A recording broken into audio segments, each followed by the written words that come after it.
Member for Namatjira, Treasurer. Thank you, Madam Speaker. And I rise to speak to the passing of this bill and the urgency. And I don't really think those on the other side of the chamber actually understand what we're here doing this morning, because I've listened to the input from those opposite.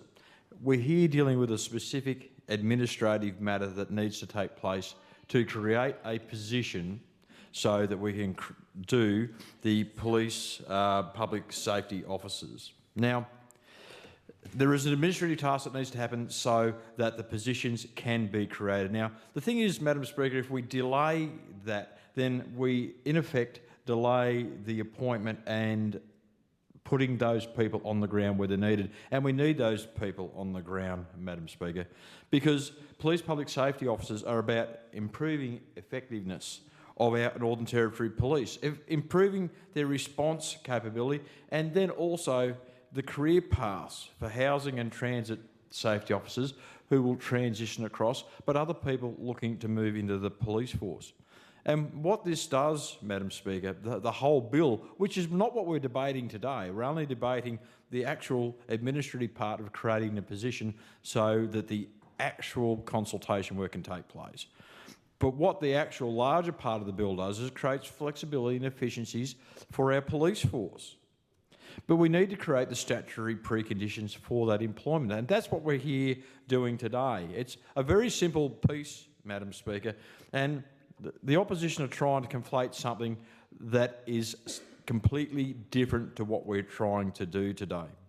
We need to establish the rank under the Police Administration Act, and we need to do that sooner rather than later, because by then creating the position, then that all-important work can take place. Now, through my department, there's been numerous discussions with the public transport safety officers about what their roles will be and what their pay and conditions will be. And that's been very difficult, Madam Speaker, because without actually creating the position, you can't determine what the pay and conditions are.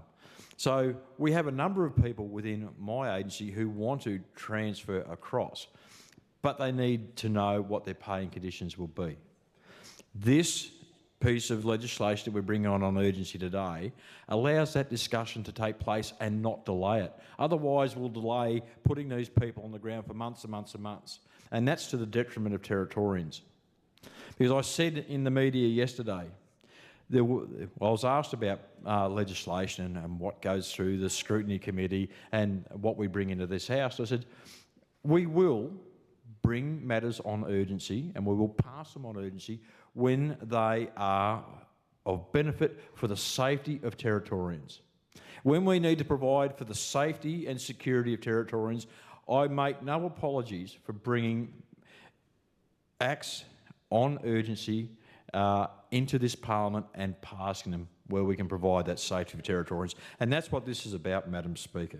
This is about dealing with crime and antisocial behaviour and dealing with it at a lower level so that we free our police up to do their all-important work and hopefully be proactive and start to reduce crime. That's what this is about, Madam Speaker.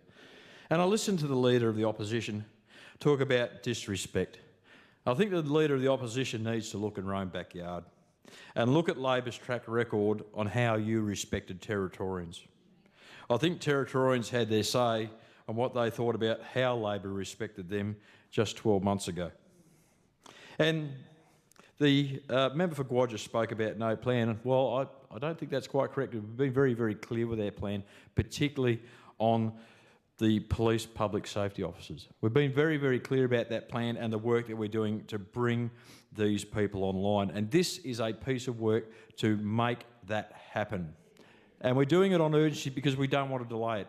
We know the importance of bringing these police public safety officers online quickly. They have to go through training, we have to advertise the positions, and now we are doing this small piece of administrative work to create the position so the consultation can actually happen so that these people know that when they're applying for these jobs, what their terms and conditions are going to be. But if Labor had their way, we wouldn't be passing this today. We'd be waiting months and months and months, and of course that would delay the implementation of those police public safety officers for months and months and months, and that would be to the detriment of the safety and security of Territorians going about their everyday lives. We want to be able to do what we need to do. We need to do it safely, and this helps do that, Madam Speaker.